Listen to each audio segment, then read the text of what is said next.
বাবার পাপের দায় পড়ে ছেলের ওপর, তবে শেখ হাসিনার পাপের দায় পড়েছে তার বোনের মেয়ে টিউলিপের ওপর, যার কারণে টিউলিপ পদত্যাগ করতে বাধ্য হয়েছেন। এবার এই দায় পড়তে যাচ্ছে তার নিজের মেয়ে পুতুলের ওপর, যে কিনা ২০২৩ সালে বিশ্ব স্বাস্থ্য সংস্থার দক্ষিণ পূর্ব এশিয়ার আঞ্চলিক পরিচালক হয়েছিলেন। ভারতীয় সংবাদ মাধ্যম দ্য প্রিন্টের এক প্রতিবেদনে এসব বলা হয়েছে। দ্য প্রিন্টের নিবন্ধে কলকাতা ভিত্তিক সাংবাদিক মনদীপা ব্যানার্জি লিখেছেন, দুর্নীতি ও অর্থ আত্মসাতের অভিযোগে যুক্তরাজ্যের সিটি মিনিস্টারের পদ থেকে ইস্তফা দিয়েছেন বাংলাদেশি বংশোদ্ভূত টিউলিপ সিদ্দিক। একই পথে হাঁটতে হতে পারে তার খালাতো বোন সাইমা ওয়াজেদ পুতুলকেও। অত্যাধুনিক ফিচার সম্বলিত বিভিন্ন সাইজ আর কালারের ২৫০টিরও বেশি ডিজাইন অপশন নিয়ে ওয়ালটন স্মার্ট ফ্রিজ, বোঝে আপনার প্রয়োজন।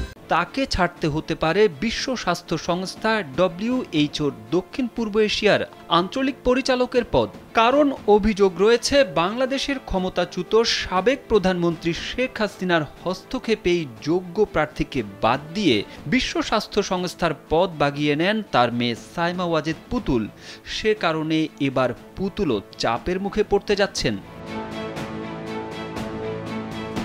ওপার বাংলার এই সাংবাদিক স্বাস্থ্য বিষয়ক জার্নাল ল্যান্সেটের ২০২৩ সালের সেপ্টেম্বরের একটি সম্পাদকীয় প্রতিবেদনের কথা উল্লেখ করে বলেছেন, ওই প্রতিবেদনে পুতুলের প্রার্থিতা নিয়ে প্রশ্ন তোলা হয়েছিল। তারা অভিযোগ করেছিল, মনোবিজ্ঞানে স্নাতকোত্তর ডিগ্রি অর্জন করা পুতুল বিশ্ব স্বাস্থ্য সংস্থার আঞ্চলিক পরিচালক হওয়ার যোগ্য না।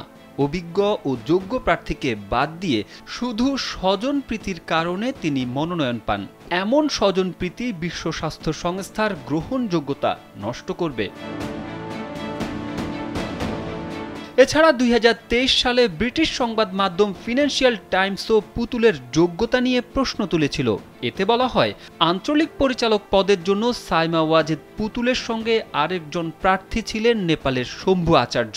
তিনি ছিলেন বিশ্ব স্বাস্থ্য সংস্থার একজন ঊর্ধ্বতন কর্মকর্তা, যিনি ৩০ বছর যাবৎ সেখানে কাজ করেছেন। এছাড়া জনস্বাস্থ্যের উপর তার PhD ডিগ্রি রয়েছে।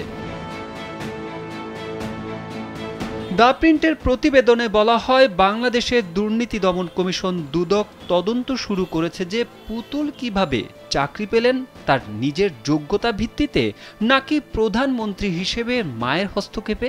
তাই সবার দৃষ্টি এখন পুতুলের দিকে। এখন দেখার বিষয় পুতুলও তার বোন টিউলিপের পদাঙ্ক অনুসরণ করতে বাধ্য হন কিনা। তারেক আহমেদ, কালবেলা।